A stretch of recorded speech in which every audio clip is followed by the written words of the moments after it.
à notre émission débat intitulé Démocratie en progrès, une émission coproduite par l'ambassade des États-Unis et la Radio de la Paix. Ce forum se tient chaque mois et a pour objectif de susciter des débats contradictoires autour des questions liées à la démocratie, la bonne gouvernance, la liberté d'expression, les droits de l'homme. Quel organe qui était chargé de la première élection après la mort du fait de Youssoufou Kony? Le ministère de l'Intérieur. Alors, si le ministère de l'Intérieur a organisé les élections et qu'il n'y a pas eu de problème, pourquoi ne pas dissoudre la CEI et que de chercher à la réformer? Alors, je dois dire que déjà, le ministère de l'Intérieur organisait des élections qui, pendant 30 ans, étaient dans le cadre d'un parti unique. J'ai dit que je pense qu'il nous faut plutôt construire des institutions fortes. Le jour où on aura fini par construire des institutions fortes, même si le diable vient au pouvoir, il ne pourra rien changer. Ces institutions étant fortes, les élections seront organisées dans des conditions de nature à être acceptées par tous. Mais notre défi majeur, c'est qu'aucun de nous n'a confiance l'un dans l'autre, et on le voit à travers ce débat. La classe politique qui estime que la société civile est politisée, infantilisée par les hommes politiques, et donc laisser la société civile arbitrer les élections serait suicidaire pour un ou l'autre camp, suivant la ou orange de la société civile. La société civile qui, elle, a peur que les élections soient organisées par les hommes politiques, eu égard aux violations graves et majeures des droits de l'homme qu'on a vues et qui, encore récemment, se sont soldées par 5 morts pour des simples élections municipales qui auraient pu être un lieu de fête. Voilà, je voulais tout simplement ajouter par rapport à ce que Madame a dit tout à l'heure. Je crois qu'elle a fait une contribution quand même quant à l'opportunité même justement de cette réforme. À savoir que il y a une nouvelle constitution qui a été votée et que quand même il y a des éléments à retoucher au niveau de la commission électorale et du code électoral d'ailleurs aussi. Donc c'est l'une des raisons pour lesquelles justement ce texte va être revu de corriger.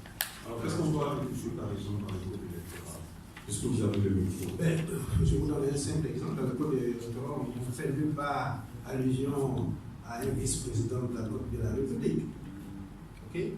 Alors donc il faut bien sûr tenir compte de toutes ces nouveautés et mettre, adapter, mettre au bout du jour justement ces textes-là. Donc c'est l'une des raisons fondamentales d'ailleurs. Alors, ceci étant, nous pensons, pour répondre aussi à la question de notre ami qui dit qu'en fait il n'a pas tort. Le ministère de l'Intérieur à l'époque, quand bien même critiquait, organisait les élections et il y avait la paix. Et maintenant, voilà qu'on a demandé des structures neutres.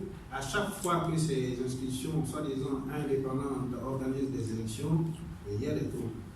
Mais comme mon ami l'a décrit tout à l'heure, en 1995, c'était le premier et le dernier scrutin organisé par le ministère de l'Intérieur dans un environnement multipartisan. Ok? Parce que, non, le dernier d'ailleurs, parce que le premier c'était en 1990. Alors, à chaque fois, il y a eu une crise de confiance. Donc, c'est cette crise de conscience qui nous a conduit, nous, en tant que société civile, essayer de mettre la pression sur les gouvernants à ce qu'il y ait une structure indépendante. Et c'est ce que nous avons obtenu. Président, on part à des élections, on aura des résultats apaisés, des élections acceptées par tous. Pas de mort, rien en 2020. Vous y croyez? Objectivement, c'est zéro. En 2020, je pense qu'au-delà de cette réforme dont on a présenté des traits tout à l'heure, au-delà de la réforme de la CEI dont nous avons présenté les grands traits tout à l'heure, nous pensons qu'il faut aussi réformer d'autres institutions, notamment le Conseil constitutionnel. Pourquoi? Parce qu'aujourd'hui, on réalise que les mêmes ingrédients de 2010 sont encore réunis. En 2010, le président du Conseil constitutionnel était l'ami du président de la République, était du même groupe ethnique que le président de la République, était du même parti politique que le président de la République, Et ceci nous avait amené à avoir des raisons sérieuses de douter de l'impartialité du président du Conseil constitutionnel. On a vu tous après ce qu'a été le rôle du président du Conseil constitutionnel à l'occasion de ces élections. Nous sommes aujourd'hui en 2018. La situation a-t-elle fondamentalement changé? Non. Alors que, dès sa prise de pouvoir, le président de la République nous a donné une lueur d'espoir en nommant à la tête du Conseil constitutionnel une personnalité qui n'est pas son ami, une personnalité qui n'est pas de son groupement politique, une personnalité qui n'est pas de son groupe ethnique. Je vais parler du professeur Faudier. Et aujourd'hui, on connaît aujourd'hui les raisons qui ont motivé la démission du président Faudier à l'occasion de dernier livre qu'il vient publier dans lequel il explique clairement les raisons qui ont justifié sa démission. Aujourd'hui, qu'est-ce qu'on constate avec le président du Conseil constitutionnel actuel? Le président du Conseil constitutionnel actuel est le bon ami du président de la République. Il est du même groupe ethnique que le président de la République. Il a été son ministre. Il a été de son parti politique. Nous craignons, nous avons des raisons de douter que les mêmes causes produisant les mêmes effets, si l'on y prend garde, 2020 pourrait être encore difficile à supporter pour la Côte d'Ivoire. Pourquoi est-ce que l'APDH a décidé de poursuivre le parti au pouvoir actuel? Tandis qu'on constate que, c'est-à-dire au niveau de la réforme de la CEI, bien évidemment, par rapport à la CEI, c'est la même composition qui a prévalu depuis le temps Gbagbo jusqu'à Alassane. Pourquoi c'est maintenant que la CEI est poursuivie devant les institutions? C'est le même président qui était au départ. C'est une même composition. Et tout ceci, on voit que tout à l'heure il disait que rien, c'est-à-dire les mêmes causes produisent les mêmes effets. Certes. Mais pourquoi l'APDA poursuit l'État de Côte d'Ivoire pendant que c'est le régime Ouattara qui est au pouvoir? Ça, c'est ma question. Les raisons sont simples, elles sont strictement d'ordre juridique. Pour saisir la Cour africaine des droits de l'homme et des peuples, il faut satisfaire certaines conditions. Au nombre de ces conditions figure la qualité du statut d'observateur auprès de la Commission africaine des droits de l'homme et des peuples. Lorsque l'ancien parti était au pouvoir, nous n'avions pas cette qualité, nous l'avions eue en 2013. Il faut également que le pays ait ratifié le protocole instituant la Cour africaine de l'homme et des peuples, et qui plus est, il faut que le pays ait fait la déclaration d'acceptation de la compétence de la Cour africaine. La Côte d'Ivoire l'a fait en août 2013, et ces conditions ayant été réunies, nous avions le loisir de nous appuyer sur ces conditions pour porter plainte contre l'État de Côte d'Ivoire. Si ces conditions étaient réunies sous l'ancien régime, comme je l'indiquais tout à l'heure, nous l'aurions fait, parce que déjà, dès la création de la première commission électorale indépendante, nous avions, par le seul moyen que nous avions, attiré l'attention des pouvoirs publics et de la communauté internationale sur les risques que cette CEI présentait pour la Côte d'Ivoire. Ma question est la suivante. J'aimerais savoir, récemment, certaines organisations non gouvernementales des droits de l'homme ont demandé au président actuel de retirer l'ordonnance d'amnistie. J'aimerais savoir qu'est-ce que le président de l'APDH en pense du retrait de l'amnistie. Merci. Oui, merci monsieur le modérateur. Vous avez posé une question qui, à mon sens, est très centrale. Est-ce qu'il suffirait de faire la composition en 7 membres de la société civile, 3 membres du parti au pouvoir et 3 membres d'opposition pour avoir des élections tranquilles en 2020? Je pense que je ne pense pas que ce soit suffisant. Et comme le deuxième panéliste l'a dit, il faut beaucoup de choses, il faut beaucoup de réformes, notamment la réforme même de la code électoral qui gouverne même la CEI. Et en plus de cela, il faut la notion de consensus. Le tout est dans le comment cette réforme-là va se faire. Il faut que cette réforme se fasse en intégrant de façon participative et inclusive. Il faut qu'il y ait le maximum de parties prenantes, la société civile, la population population, les politiques, les jeunes, les femmes et tout ça, pour que nous arrivions à une commission véritablement consensuelle, et c'est de là que la confiance pourra certainement naître. Et nous demandons aussi qu'il y ait que cette commission-là ait l'autonomie financière, parce que l'autonomie financière permet aussi de renforcer l'indépendance. Jusqu'à présent, la CEI est officiellement indépendante, mais quelle indépendance sans autonomie financière? Quelle est la capacité de la CEI de prendre des décisions et de les exécuter sans autonomie financière? Et quand on tire sur la corde financière, l'autonomie prend certainement un coup.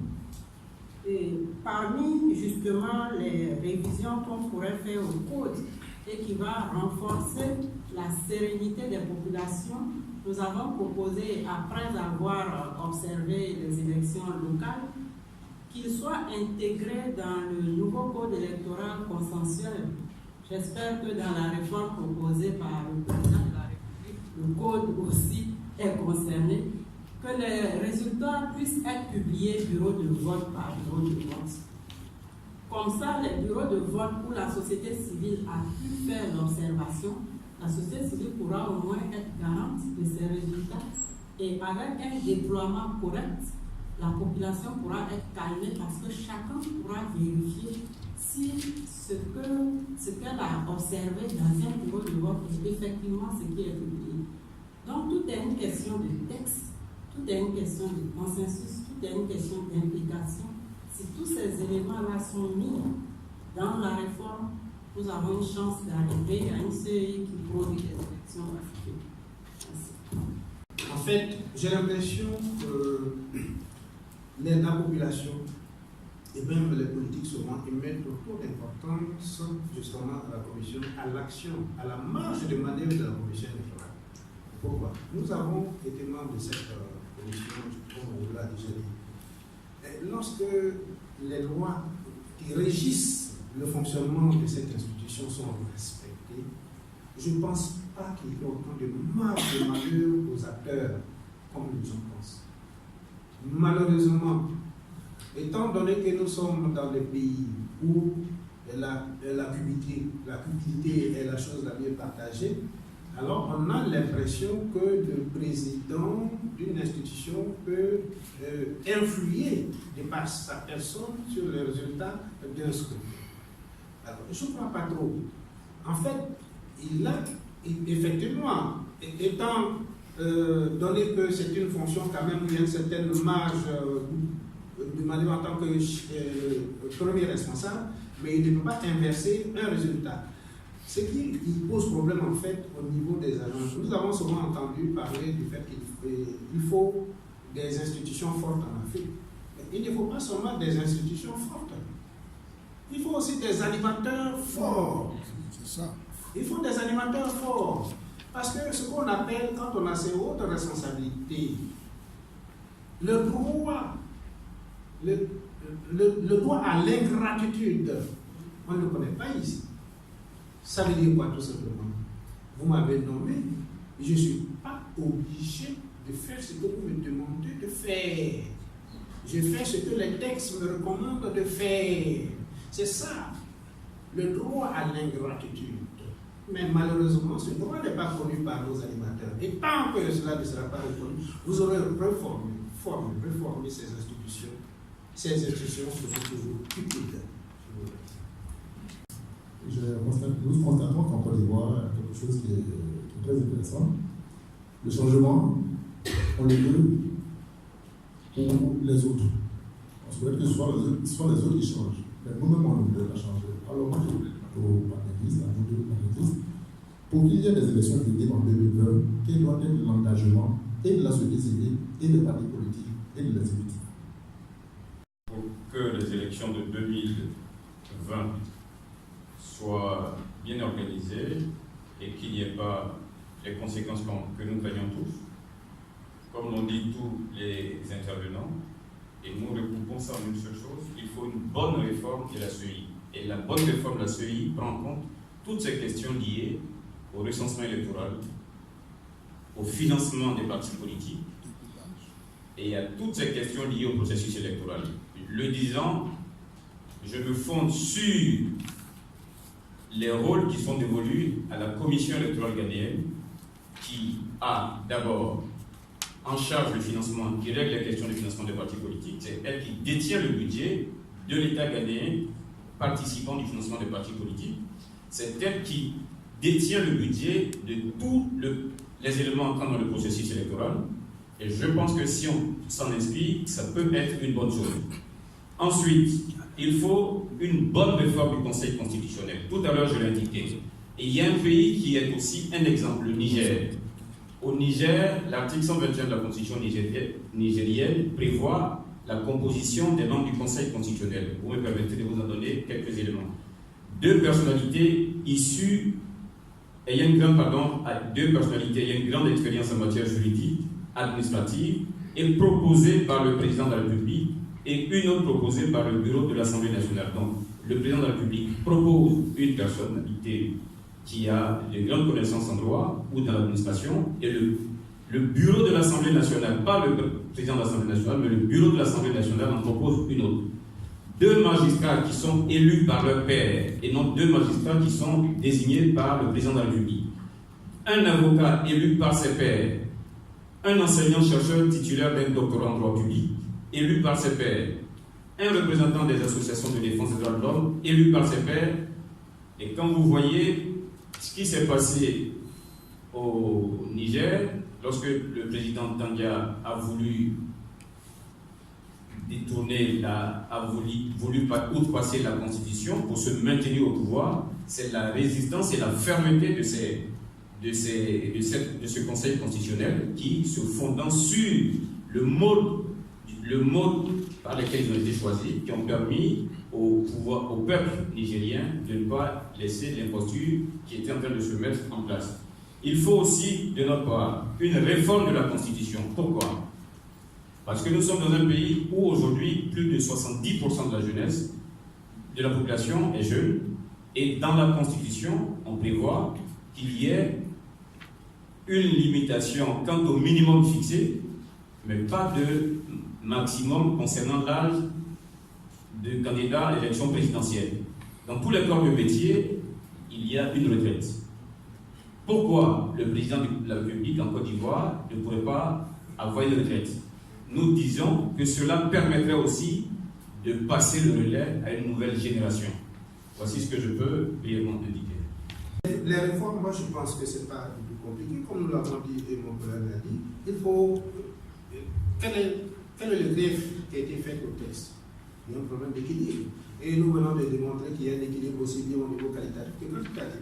Alors que les différents partenaires, la société civile, le parti au pouvoir et l'opposition se retrouvent très rapidement autour d'une table ronde pour essayer d'équilibrer justement cette question. Parce que quand on parle de la commission électorale, il n'y a pas que la proposition. Il y a beaucoup de textes alentour. On ne parle pas de ces textes. Et apparemment, ces éléments n'ont pas été mis en cause. C'est seulement la composition. C'est-à-dire que en fait, c'est une partie du texte qui a été mise en cause. Je ne crois pas que ça doit poser un problème. Si on a la volonté, on a se rencontrer, ce n'est pas des maillons qui se rencontrent et qui décident ensemble qu'est-ce qu'il faut faire. Alors le problème serait qu'une seule partie, justement, décide à la place des autres. Et peut-être c'est ce qui a été fait avec la version 2015, puisqu'en fait, qu'est-ce qui s'est passé? C'est seulement l'État et l'opposition. La partie société civile a été loyalement exclue de cette version. Alors, donc, on a vu ce qui s'est passé par la suite. Donc, en résumé, pour qu'il y ait une structure viable, crédible, transparente, il faut que les différents maillons se concertent et montrent, n'est-ce pas, une monture qui puisse être consensuelle. Nous parlons de la réforme nationale et sur la base des propos de nos panélistes qui sont de la société civile, et ils proposent qu'il y ait 3 maillons, ou du moins 3 composantes pour une CEI transparente. Alors, si, je crois, les 3 maillons, c'est l'exécutif, l'opposition et puis la société civile. Alors, si ça passe pour l'exécutif, si ça passe un peu moins pour la société civile, parce que là, les politiques les soupçonnent d'être inféodés à certains partis politiques, ça va encore grincer les dents au niveau des partis politiques. Je le dis parce qu'aujourd'hui, au regard de bicéphalisme qu'on observe au niveau des partis politiques, je suis en mesure de demander, de poser la question, de savoir à l'approche de cet important exercice qui va permettre à la Côte d'Ivoire de s'octroyer une série transparente, qui on va appeler à la table de négociation, qui on va appeler opposition. Vu qu'il y a deux PDC, deux FP, deux LFA, deux PDG. Je vous remercie.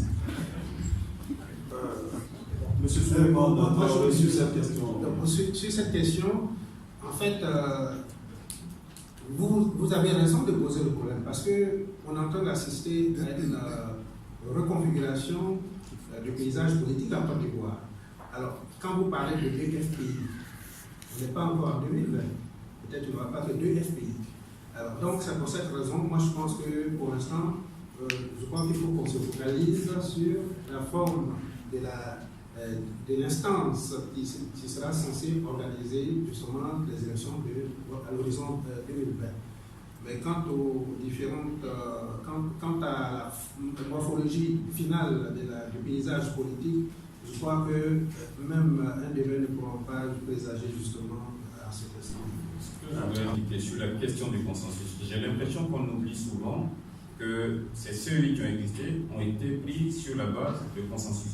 Le vrai problème, c'est que ces consensus ont piétiné le droit. Notre problème en Côte d'Ivoire, c'est le respect des textes de droit. Je pense, à mon humble avis, que même cette CEI, dans son existence actuelle, si elle se conformait dans son fonctionnement aux textes tels qu'elles sont prescrits, on peut échapper à bien d'autres choses auxquelles nous assistons.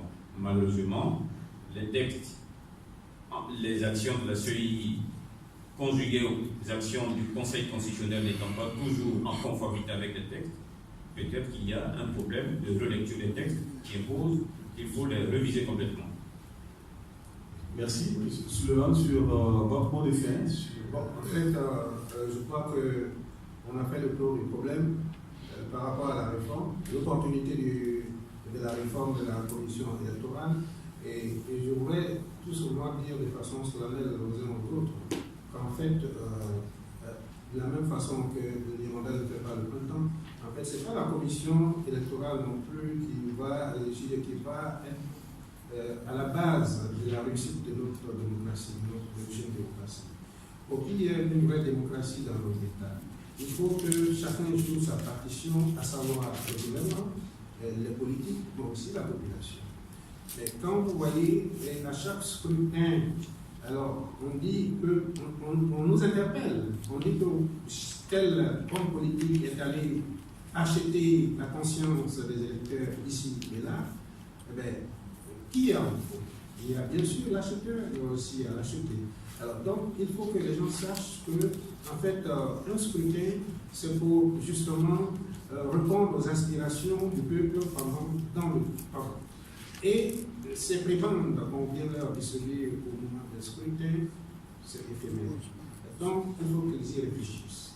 Et quand on les acteurs politiques, et qu'ils sachent également que, en fait, que lorsqu'on a décidé de façon délibérée à s'occuper du bien-être de la société par un projet de société, il n'y a que ce projet de société qui vaille. Et qu'ils essaient plutôt, dans leur campagne, de chercher les éléments qui réunissent les Ivoiriens. Il y en a tellement. Mais ils cherchent plutôt souvent à mettre l'accent sur ce qui les divise. Alors, j'en appelle à leur niveau pour que sur le terrain, quand nous, la société civile, nous passons, il ne faut pas qu'ils passent pour aller diviser pour les Ivoiriens. Je vous remercie. Merci beaucoup, M. Traoré Souleymane. Je rappelle donc que vous êtes le président du groupe d'études et de recherche sur la démocratie et le développement économique et social en Afrique, GRDS, section Côte d'Ivoire. Et j'étais aussi en compagnie du docteur Arsène Nénébi, il est le président de l'APDH, Action pour la protection des droits de l'homme. Et nous avons discuté autour de cette table, j'allais dire, de quelle réforme de la Commission électorale indépendante pour les élections crédibles en 2020. Cette émission a été organisée en partenariat donc avec l'ambassade des États-Unis. Je rappelle que vous pourrez suivre l'émission le samedi à 9h, le dimanche à 16h et le mercredi suivant à 19h. Merci d'être venu. On vous donne rendez-vous le mois prochain pour développer un autre thème sur la démocratie. Merci et rentrez bien chez vous.